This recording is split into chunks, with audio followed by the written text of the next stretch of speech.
श्रोते हो, नमस्कार. स्वागत आहे आपलं आजच्या वृत्तविशेष या कार्यक्रमात. आत्ताच नाटकाची तिसरी घंटा झाली आणि सुस्वर कानी आले ते नांदीचे. हे स्वर म्हणजे संपन्न मराठी रंगभूमीचं स्मरण. आज याची विशेषत्वानं आठवण झाली कारण आज मराठी रंगभूमी दिन. रंगभूमीचं हे जगच भारावून टाकणारं आणि मोहात पाडणारं. आपल्या महाराष्ट्राच्या मातीतच नव्हे तर संपूर्ण भारतामध्ये समृद्ध वारसा लाभलेलं हे जग. आणि म्हणूनच नमन नटवरा म्हणत आजचा दिवस मराठी नाट्यरसिक प्रेक्षक आणि नाट्यकलावंत मनोभावे साजरा करतात. या एकूणच नाट्यविश्वानं आपलं जीवन कसं समृद्ध होऊ शकतं हे जाणून घेऊया आजच्या मराठी रंगभूमी दिन या विशेष दिनी सादर होणाऱ्या वृत्तविशेषमध्ये. श्रोते हो, रंगभूमी म्हणजे समाजाचं प्रतिबिंब. प्रतिभा, सर्जनशीलता आणि समाजातले बदल यांचा ठेवा म्हणजे मराठी रंगभूमी. ज्येष्ठ रंगकर्मी विष्णुदास भावे यांनी सांगली इथं 5 नोव्हेंबर 1943 रोजी सीता स्वयंवर या गद्यपद्य मिश्रित नाटकाचा पहिलाच प्रयोग सादर केला आणि मराठी नाट्य संस्कृतीचा पाया घातला.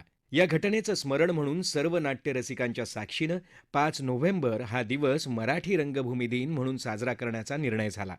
हजारो वर्षांपूर्वी भरतमुनींनी नाट्यशास्त्राचे वस्तुपाठ मांडून ठेवले. त्या प्रशस्त महामार्गावरून रंगकर्मी मार्गाक्रमण करत गेले आणि उदयाला आले दिग्गज नाटककार, अभिनेते, दिग्दर्शक, निर्माते आणि नेपथ्यकार. भरतमुनींनी नाट्यशास्त्र या ग्रंथात नाटकाची विविध अंग व्यक्त केली आहेत. या अंगांचं प्रशिक्षण घेऊन जेव्हा नाट्यकलावंत, नाट्यकर्मी घडतो, तेव्हा हे नाट्यक्षेत्र प्रेक्षकाला समृद्ध अनुभूती देतात. हेच पाहता नाट्यकलावंतांच्या भवितव्याच्या दृष्टीनं महत्त्वाचं असं जाणून घेऊया ज्येष्ठ नाट्य दिग्दर्शक वामन केंद्रे यांच्याकडून. आज मराठी रंगभूमी दिन आणि अत्यंत महत्वाचा हा दिवस आहे नाटकांच्या संदर्भातला.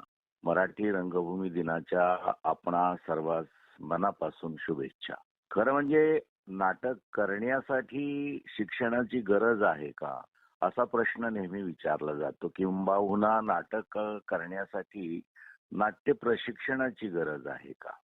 कोणी एकेकाळी जेव्हा आपल्याकडे नाटक सुरू होतं किंवा सुरू झालं होतं तेव्हा मंडळी एक वेगवेगळ्या प्रकारचं शिक्षण घेत होती.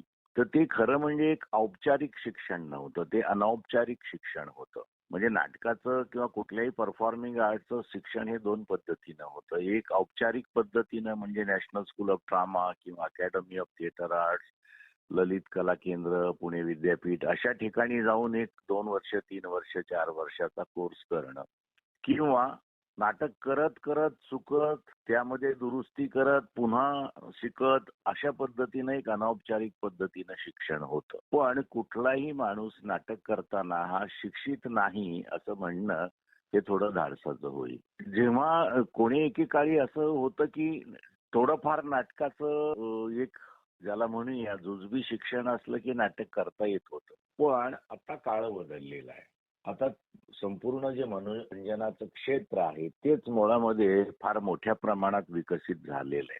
नुसतंच नाटकाचं शिक्षण घेऊन किंवा एक जनरल शिक्षण घेऊनही नाटकाचं फार मोठं कार्य करता येईल असं नाही. त्यातही पुन्हा स्पेशलायझेशन ज्याला म्हणता येईल, मग नाट्य लेखनाचं स्पेशलायझेशन, नाट्य दिग्दर्शनाचं स्पेशलायझेशन, नाट्य अभिनयाचं स्पेशलायझेशन किंवा नाट्यतंत्रांचं स्पेशलायझेशन अशा पद्धतीचे अत्यंत तपशिलात जाणारे स्पेशलायझेशन सुरू झालेले आहेत. किंवा नाट्य व्यवसायाचं मॅनेजमेंट आहे, आर्ट ऍडमिनिस्ट्रेशन आहे, मार्केटिंग आहे, अशा पद्धतीची स्पेशलायझेशन फार मोठ्या प्रमाणामध्ये आपल्या समोर येत आहेत आणि त्याची मागणी वाढते.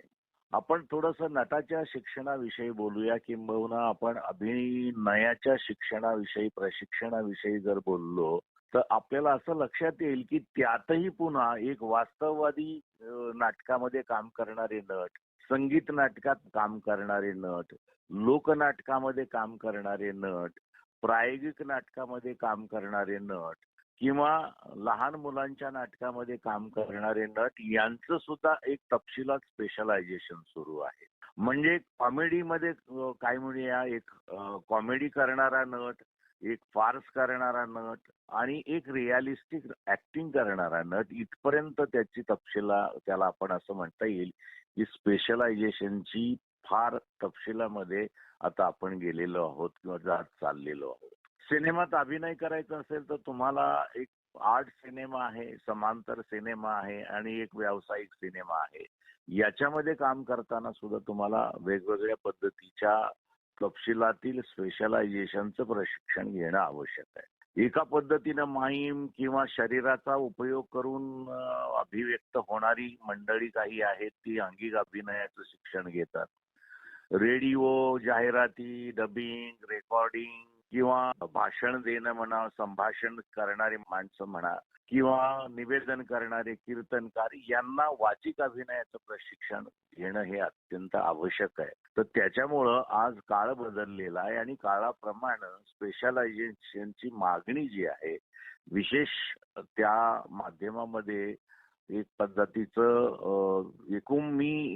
पण हासिल करणं ज्याला म्हणता येईल, त्याची गरज वाढलेली आहे आणि म्हणून आज नाट्य प्रशिक्षणाशिवाय किंवा कुठल्याही क्षेत्रामध्ये प्रशिक्षणाशिवाय गती नाही. म्हणून असं म्हटलं जातं की प्रशिक्षित नट जो आहे तो त्याला प्रत्येक पद्धतीचं प्रशिक्षण मिळतं. उदाहरणार्थ नॅशनल स्कूल ऑफ ड्रामा मध्ये मधून बाहेर आलेला विद्यार्थी असेल, अकॅडमी ऑफ थिएटर आर्ट्स मधून बाहेर आलेला विद्यार्थी असेल, यांना अंगिक अभिनयापासून, वाचिक अभिनयापासून, सात्विक अभिनयापासून, आहारी अभिनयापासून ते कॉमेडीमध्ये काम करताना काय काय त्याचं ग्रामर आहे, काय व्याकरण आहे, फार्समध्ये काम करताना त्याचं काय व्याकरण आहे, संगीत नाटकामध्ये काम करताना त्याचं काय व्याकरण आहे, लोकनाटकामध्ये करताना त्याचं काय व्याकरण आहे, की त्याची जी अभिनय पद्धती आहे त्या कशा बदलतात, वास्तववादी अभिनय पद्धतीमध्ये काय काय करावं लागतं, अवास्तव किंवा नॉन रिअलिस्टिक ऍक्टिंग स्टाईल मध्ये आपल्याला काय काय करावं लागतं, या सगळ्याचा व्याकरण समजून घेणं, त्याचं अंतरंग समजून घेणं आणि ते केवळ सैद्धांतिक रूपामध्ये नाही, केवळ आकलनाच्या लेवलवर नाही, तर ते प्रत्यक्ष रूपानं, प्रॅक्टिकलच्या रूपानं आपल्याला समजून घ्यावं लागतं आणि त्यावर हुकूमत करता येईल, गाजवता येईल इथपर्यंत आपल्याला त्याच्या तपशिलात प्रॅक्टिकली सुद्धा जावं लागतं.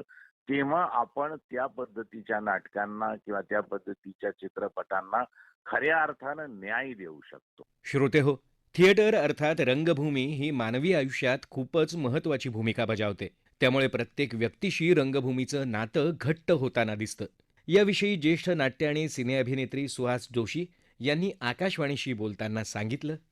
मुंबई आकाशवाणीच्या सर्व श्रोत्यांना मराठी रंगभूमी दिनाबद्दल शुभेच्छा. मराठी रंगभूमी आणि मराठी माणूस, महाराष्ट्र हे सगळे एकमेकांच्यात मिसळलेले आहेत असं मला वाटतं. मराठी माणसाला नाटकाची प्रचंड ओढ आहे आणि ती ओढ कायमच राहणार आहे. आपण लहानपणी मुलं गोट्या खेळतात किंवा मुली बाहुल्या खेळतात, त्याच पद्धतीने आपण लहानपणी नाटक सुद्धा करत आलो. आमच्या लहानपणी तरी मला आठवतंय, ही मी माझ्या लहानपणची गोष्ट सांगते की घराघरातनं अक्षरशः चादरींचे पडदे लावून सुद्धा नाटकं व्हायची, शाळांमध्ये नाटकं व्हायची आणि कुठेतरी ते बीज इतकं छान पेरलं गेलं होतं की नाटकामधनं आपण काहीतरी लोकांना नुसता संदेश नाही, काहीतरी विचार प्रवृत्त करायला लावतो.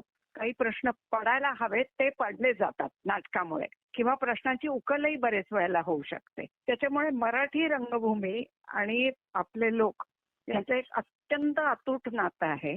आणि कसं झालंय की आपला इतिहास काय, आपला आजचा रोजचं समाज जीवन काय, हे आपण सगळं नाटकातून पाहत असतो आणि त्याचं कुठेतरी आपल्याला जेव्हा आपण त्याच्यात दिसायला लागतो त्यावेळेला असं वाटतं की नाही, हा एक धागा आपला खूप छान जुळला गेलेला आहे आणि मग आपण समाजाशी एकरूप व्हायचा जास्तीत जास्त प्रयत्न करायला लागतो त्या विषयांमध्ये.